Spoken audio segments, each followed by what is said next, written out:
So to start, I prepare all my frames the same. I remove the backings and the glass, and I use a quick seal caulk. This particular one is white and it dries clear. I put that around the perimeter, and then I replace the glass and let it dry for 24 hours. After it's dried, I normally put painter's tape as an extra line of protection against leaks, and in this particular case I do it a little bit later in the video.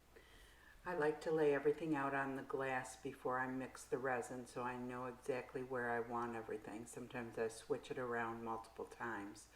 For this I used crushed shells, driftwood, tumbled pottery, and tumbled glass.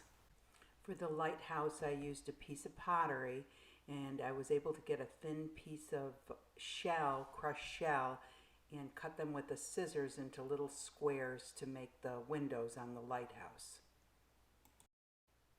The pieces of blue glass that I'm using to simulate the water came from a blue bowl that when I cracked it, it cracked in long curved pieces, so it worked out really well.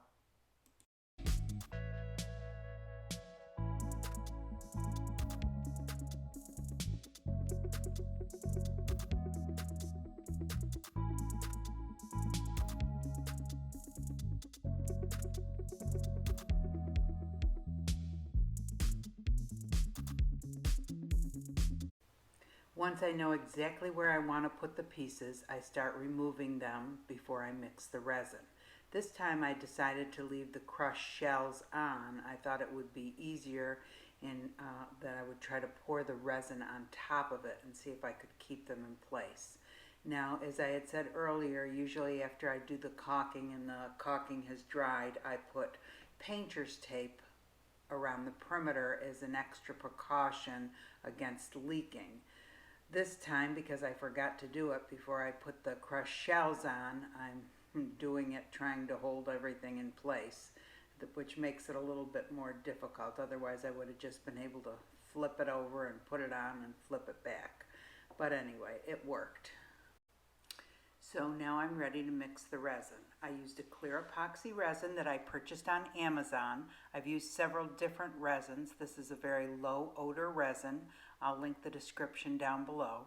You should always use a respirator, use gloves, have rubbing alcohol on hand. The rubbing alcohol will help clean up any spills on your frame, on your hands, in your hair, on the table, anywhere.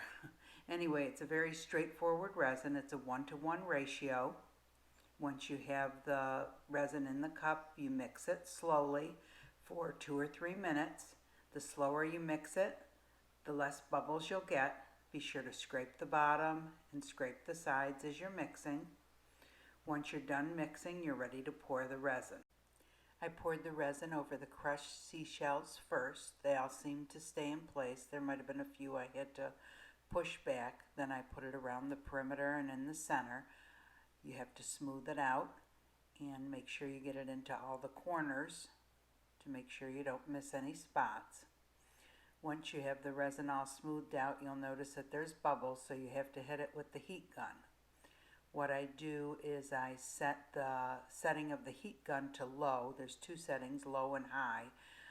If you put it to the high setting, it may actually blow the resin up over the frame, so I always put it to the low setting. And then on the very back is the temperature setting, and I put that to about 500 degrees. It can take up to 5 minutes to get all the little bubbles out, but as you progress, you'll see that the bubbles dissipate and the resin becomes clear. Then I began to put the pieces back on the resin. Sometimes when I'm putting small pieces on, I'll use toothpicks to move them around if I need to. Then I sprinkled crushed blue glass that I picked up from Michael's to simulate the sky, and finished putting the decorations or the windows on the lighthouse. After it dried for 24 hours on a flat surface, I removed the painter's tape, and there's the finished project. Hope you enjoyed this video. See you next time.